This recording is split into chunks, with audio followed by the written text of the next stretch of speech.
Hello crafties, welcome to another video. My name is Infiniti and today I am going to be showing you guys how to make a really simple pillow cover. So if you've been keeping up, you'll know that last tutorial we made our very own pillow form and it has a zipper. So this makes for easy cleanup. If you have a spill, you can always take the stuffing out, replace it, etc., etc. But say you made or you even bought a pillow and it doesn't appeal to you anymore. Today we're going to solve that issue. So before we get started, I'm going to run down our supply list. You are going to need 2 skeins of whatever yarn you want to use. I will not be involving color work in today's tutorial. So since I am working in gauge, I am working with an I9 or 5.5 millimeter crochet hook along with my Red Heart Super Saver yarn. So I would say 2 skeins of whatever color you're going to work with. I work in a single strand, so I don't need a very big hook. You're also going to need your scissors or snips, and you might want some stitch markers if you do want to do color work. And without further ado, we are going to go ahead, pan down, and get started.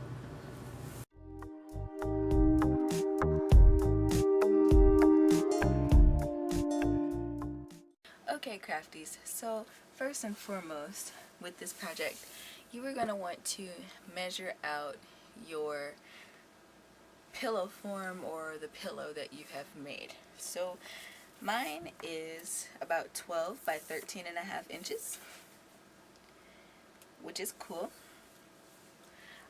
What I'm going to do is to make 2 panels to this project, and I want both of these panels to be a little bit wider than my pillow going this way and a little bit longer going this way, because my pillow is overstuffed and you may find the depth of the pillow that you're trying to cover up to be a little large.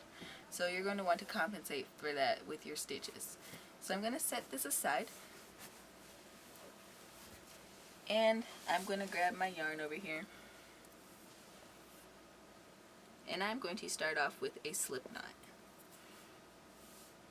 So because I'm working on Engage, I know that I can use the little swatch thing on the label for my yarn to count out and measure my stitches.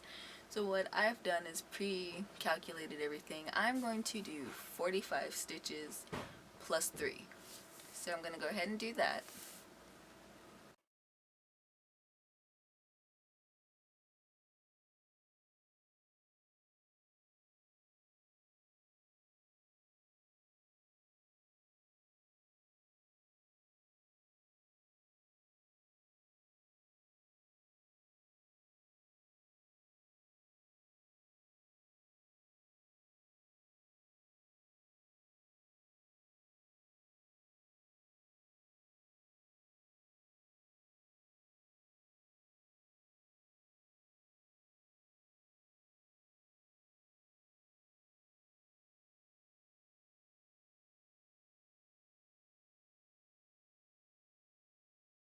Okay, so now that I have chained my 45 plus 3, I'm just going to yarn over and make a double crochet in the 4th chain from my hook. So count out 1, 2, 3, 4, and just yarn over and make a double crochet.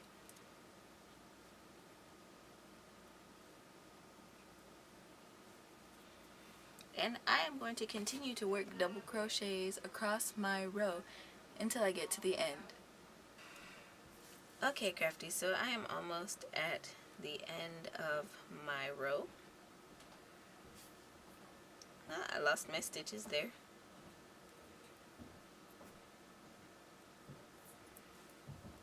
And I'm just going to continue to do that.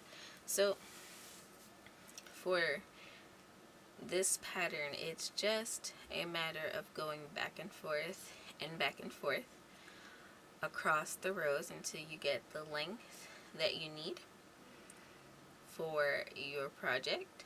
And when you determine that the project is big enough for your pillow, then you can go around it in single crochet. Okay, I've met the end of my row, just like that. And so I'm going to continue going back and forth until I feel that I have an adequate amount of rows. Now, something I do want to tell you guys about this, since we are working in gauge, the measurements are also easy. So 2 rows of crochet, double crochets with an I-9 hook will give you an inch of material. So if you wanted to, you could take your stitch markers and mark every 2 rows, and then you don't have to really mess with the tape measure if you don't want to. So I'm going to go ahead, work back and forth, and I'll meet you guys back when I have finished off my back panel. Okay, crafties, I have gone across my rows. I have made about 18 to 22 inches actually for this back panel. Your back panel should be about 2 inches longer than your front panel will be, so you will have a couple additional rows going there. I decided to implement some color work into mine, but you guys were more than welcome to just use one color, or if you felt comfortable with the color work, you're more than free to do that as well. So now what I'm going to do is make another front panel. So I'm going to pan on in and get started on that. Okay, crafties, so the front panel, or the front side of our pillow cover, is going to be worked in a similar manner to the back side, only, like I said, that back side is a couple inches longer than the front side, and that is to make it easy to clean later. I'll show you guys the magic is all it's in the sewing. So I'm going to continue on, and I'm going to make this side about 18 inches long. I think my other panel was 22 inches long. So I'm going to keep working my rows across until I get my finished product. Okay, crafties, so I have both of my sides put together, and as you can see, my back side is way longer than my front side, which is good. So what we're going to do now is have both pieces with the right side of the crochet work to the inside like this, so that we can do our seaming. So what I'm going to do is find my darning needle, and I am going to thread a pretty decent amount of yarn, or if you want to, you could use thread, but I am happier with yarn.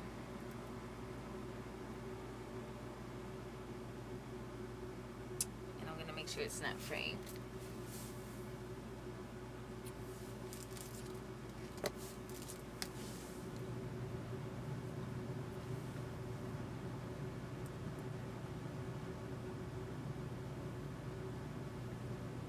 Okay, and once I have my yarn threaded, I can pull out as much yarn as I need to use in order to sew this down.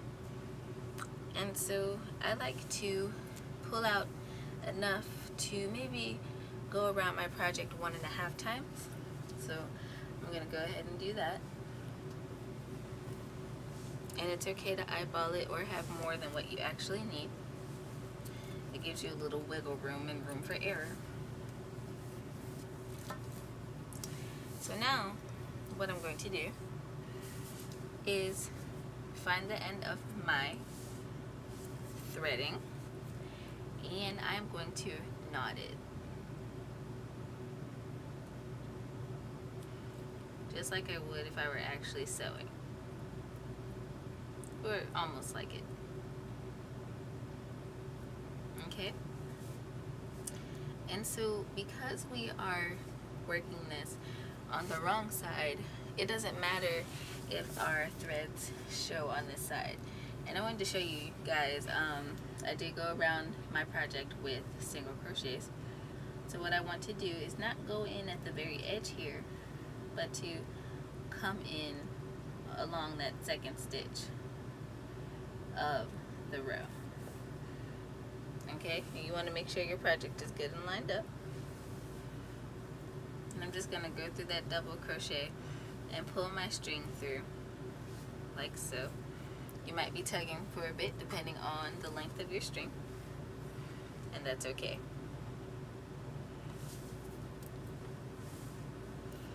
And what I'm going to do is line this on up with my back panel, and I'm going to go ahead and sew on through there.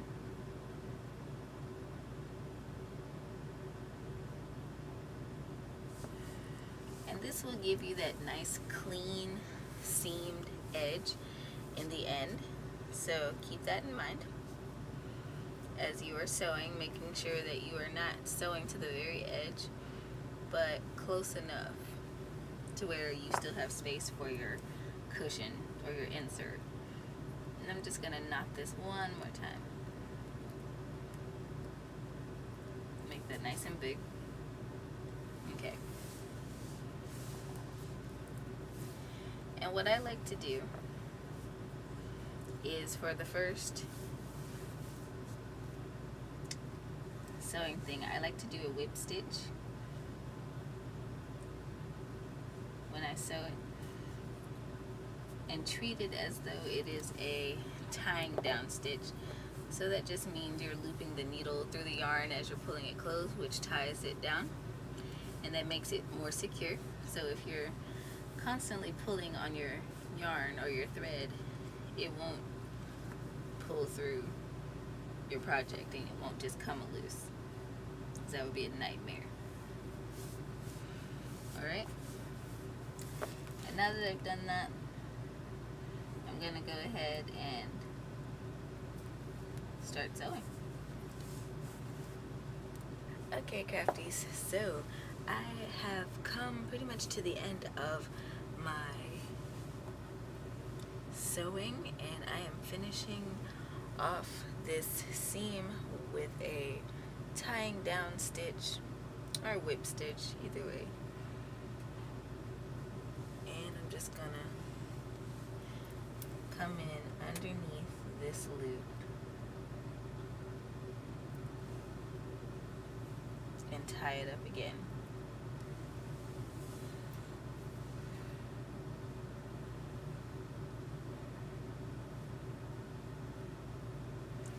Okay, and now what I'm gonna do, if you guys have freight check, you're more than welcome to use it, and I probably will after the end of this video, just to make sure that my pillow is nice and secure.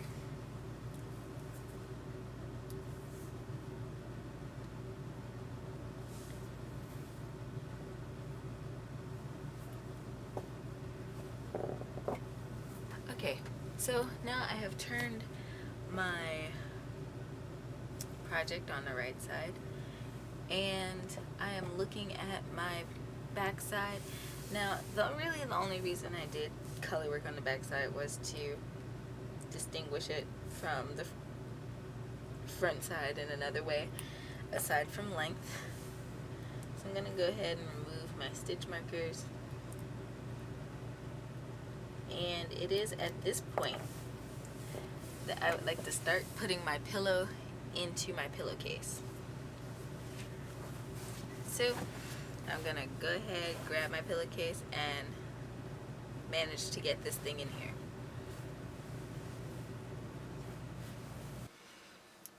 Okay, crafties, so once you manage to get your pillow inside of your pillow casing, you're going to finish off the pillowcase or the pillow cover. So what you're going to do is turn it onto the back side, and you are going to take that string. You should probably have some left over depending on the size of your cushion, and what you're going to do is kind of tack down the sides of the pillow. And you can start doing this in any way you please. I'm going to do it in a way similar to what I did earlier, so that means knotting at the end my sewing string,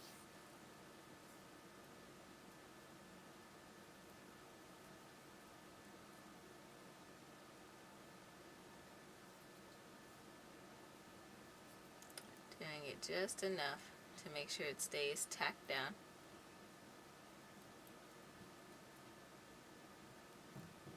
Alright, and my recommendation, if you did do some kind of color work like I did, I would say to tack it down from the back. Again, starting up here in the corner of the project.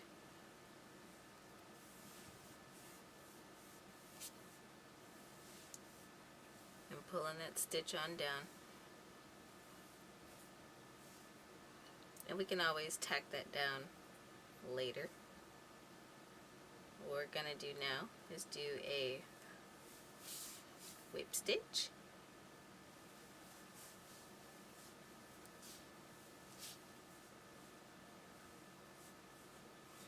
And secure that.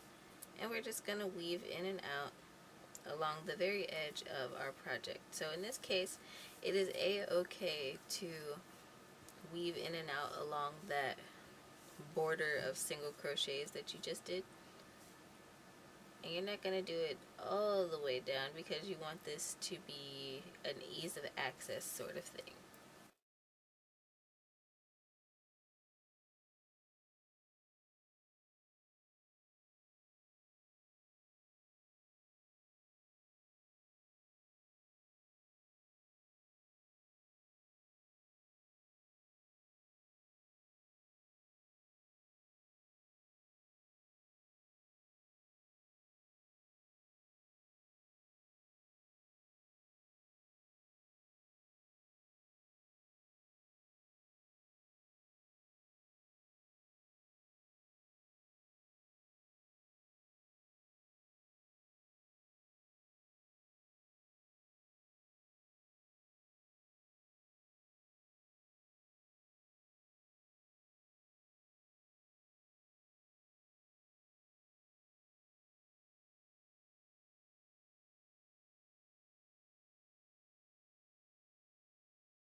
Alright, and now that I am right here and almost done, I'm just going to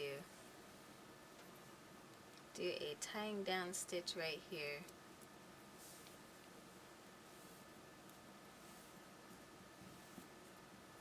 To knot it, and this will keep it tacked down. And now I'm going to snip this, leaving myself a little bit of leeway, and I'm going to go about tacking down the other side of my pillow in the same way. And once I'm done, I will meet you back. Okay, crafties, and I have finished my simple little pillow cover, and I hope you guys enjoyed this tutorial. For more content in the future, be sure to subscribe and hit the little notification bell so you don't miss out on my new content, which comes up every week. Let me know down in the comments below if there's something you want to see in the future. Also, consider checking out some of my other social media pages. And until next time, happy making!